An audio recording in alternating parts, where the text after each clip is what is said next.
Picture walking into a grocery store with $100 and leaving with 3 bags that used to cost $60.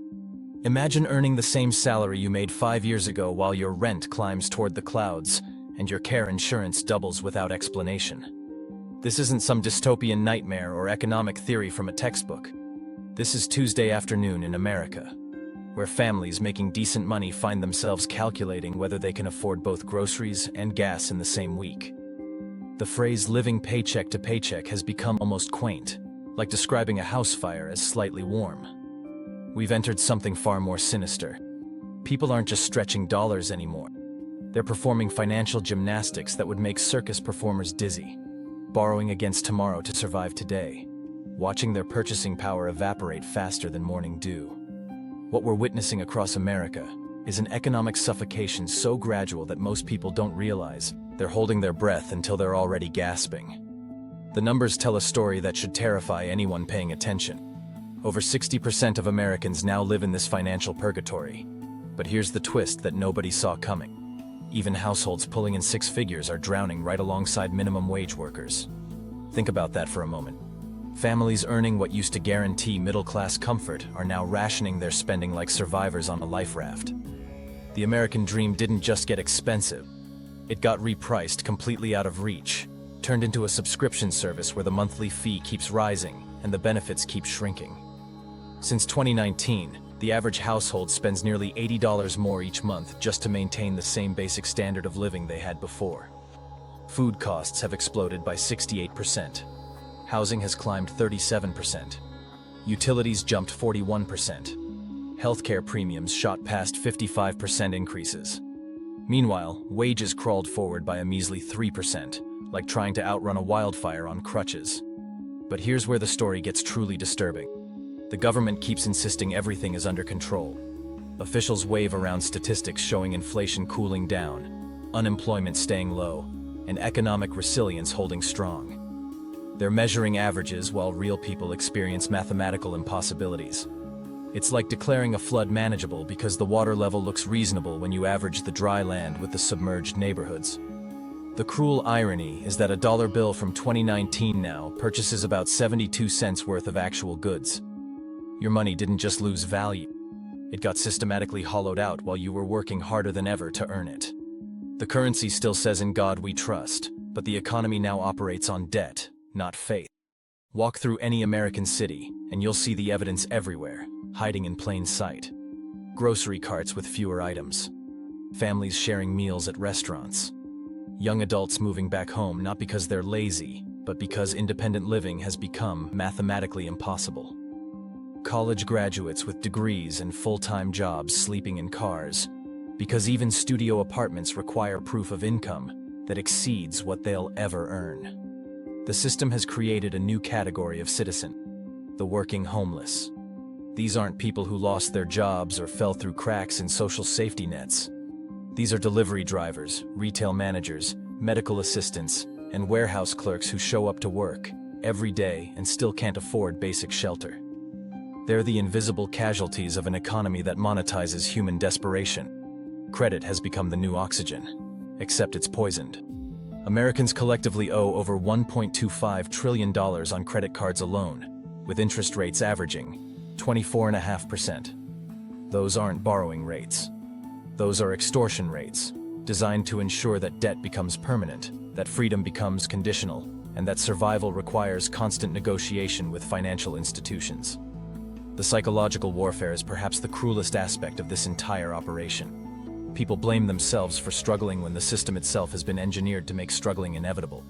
They cut out coffee and cancel streaming services while corporations report record profits and executives collect bonuses that exceed most people's lifetime earnings. The narrative always points inward. Work harder, spend less, make better choices. Never mind that the game has been rigged so thoroughly that even perfect players lose. Young Americans face the most hopeless mathematics in modern history. The median home price now equals 8.6 times the average annual income for people under 30. In 1980, that ratio was 2.9 times. College was supposed to be the ladder to the middle class. Instead, it became a trapdoor to debt slavery, with graduates carrying an average of $39,000 in student loans into job markets that offer wages from 2 decades ago. Generation Z manages multiple credit accounts before earning their first real paycheck. Not because they're irresponsible, but because basic survival has been financialized. Groceries, transportation, housing, healthcare, education. Everything necessary for human existence now requires credit approval. They're not customers anymore. They're collateral in a system that profits from their permanent indebtedness. The Federal Reserve plays a shell game with interest rates, claiming to fight inflation while actually managing public perception. Drop rates too low, and cheap credit floods the system. Raise them too high, and businesses collapse. Either way, ordinary Americans lose. Their savings erode when money loses value, and their jobs vanish when borrowing becomes expensive. What gets sold as economic stability is actually wealth redistribution in slow motion, flowing upward from wages to capital, from labor to leverage. Official unemployment statistics become more fictional each quarter. 4.1% sounds manageable until you count the underemployed, the part-timers who want full work, the millions earning below subsistence wages. The real number approaches 25%. A quarter of the nation exists either jobless or functionally excluded from prosperity, yet economists celebrate resilience and politicians tout recovery. The job market itself has become a digital mirage.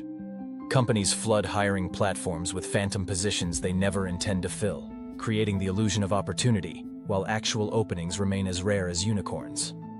Job seekers submit hundreds of applications to meet automated rejection systems and endless interview loops that lead nowhere. The economy doesn't suffer from labor shortages.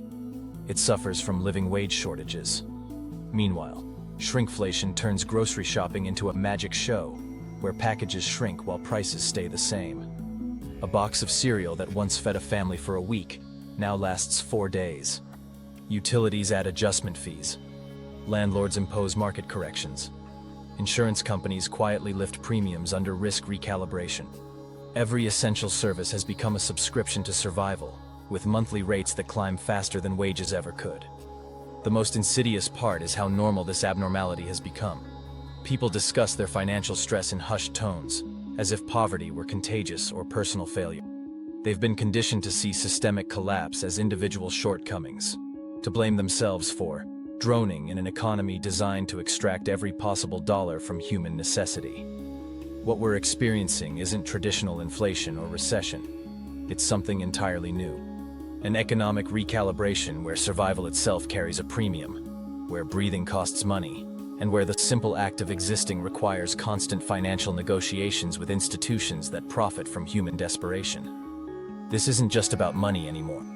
It's about the fundamental question of whether America can remain a functioning society when its own citizens can no longer afford to live within its borders. The answer to that question is becoming clearer every day, and it's not the answer anyone wants to hear.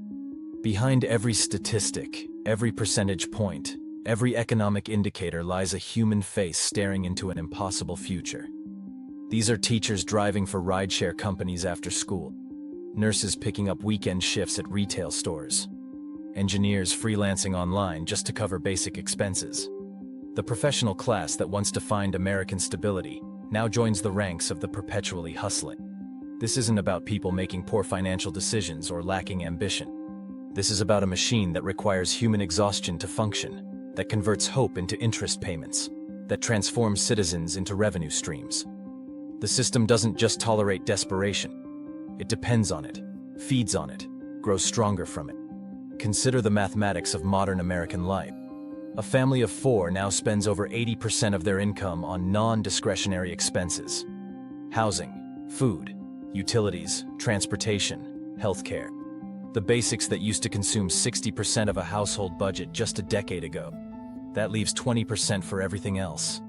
Savings, emergencies, children's activities, maybe an occasional movie.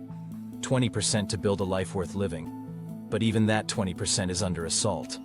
Phone bills that used to be luxuries are now necessities for employment.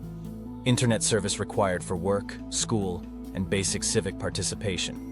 Streaming subscriptions that replaced cable but somehow cost just as much.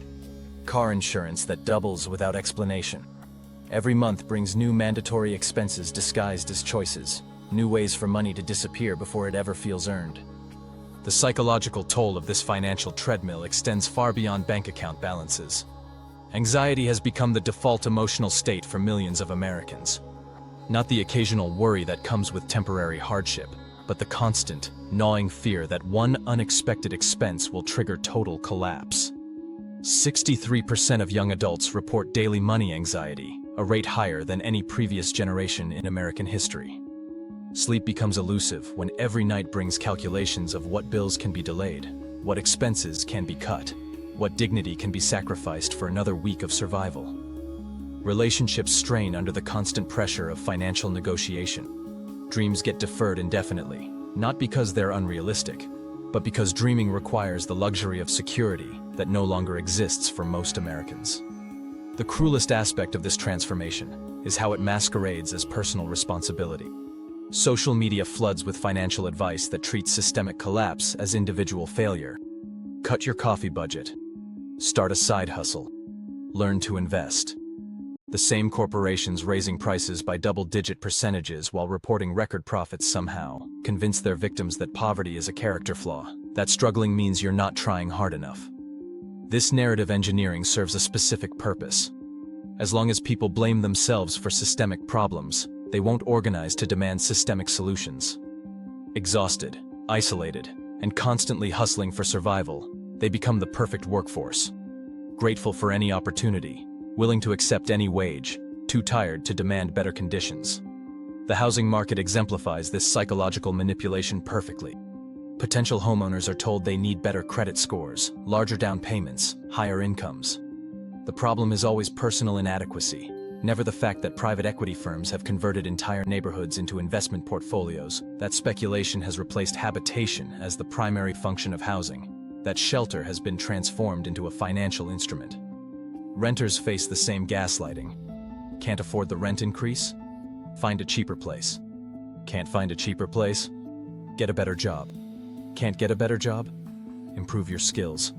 The circle of blame never points toward the landlords collecting record profits, or the policies that treat housing as a commodity rather than a human need. Healthcare provides another masterclass in victim blaming. Americans delay medical care, ration medications, and declare bankruptcy over medical bills. Yet somehow this becomes evidence of poor planning rather than systematic extraction. A broken bone shouldn't require financial planning. Cancer treatment shouldn't bankrupt families. Insulin shouldn't cost more than rent. But in America, survival itself has been monetized, and patients become customers in a marketplace where demand is infinite and supply is artificially restricted. The education system completes the circle of exploitation. Students are sold degrees as investments in their future, then graduated into an economy that refuses to pay enough to service their educational debts.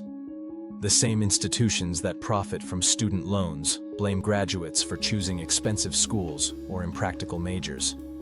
The problem is always individual choice, never systemic design. This isn't incompetence or unintended consequences. This is precision engineering of economic dependence. Every institution, every policy, every market mechanism works together to ensure that human labor, time, and emotion get converted into profits for a microscopic elite, while the producers of that wealth struggle to afford the basic necessities of life. The Federal Reserve's monetary policy serves as the conductor of this orchestra of extraction. Interest rate manipulation doesn't fight inflation or unemployment. It manages the speed at which wealth flows upward. Low rates inflate asset bubbles that benefit the already wealthy. High rates crush working families under debt service while rewarding lenders.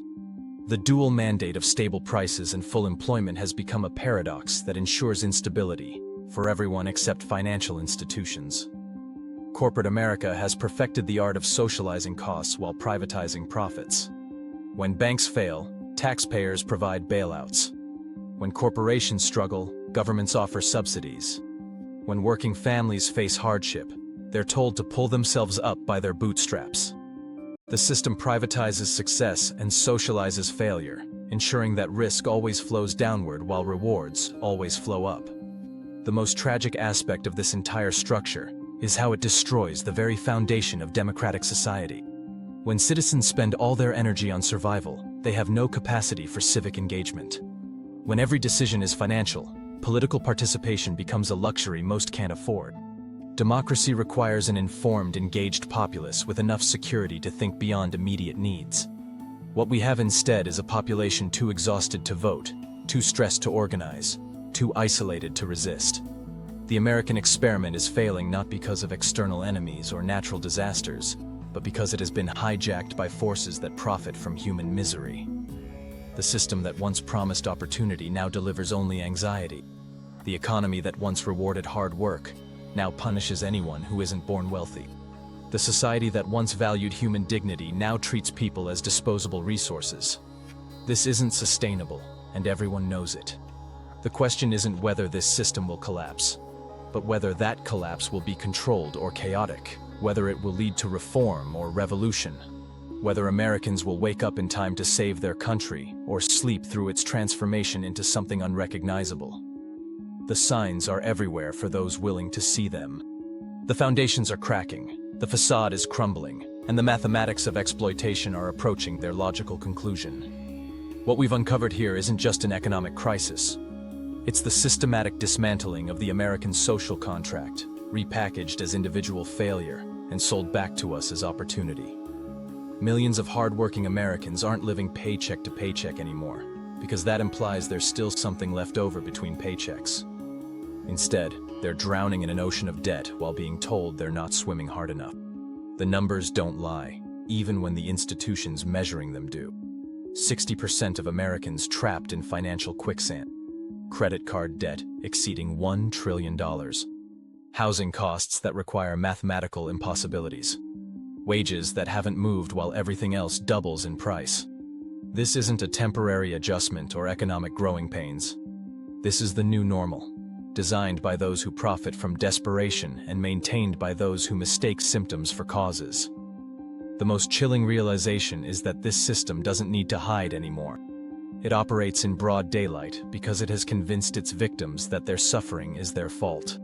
When survival becomes a privilege and exhaustion becomes a virtue, resistance becomes nearly impossible. But recognition is the first step toward reclaiming what's been stolen.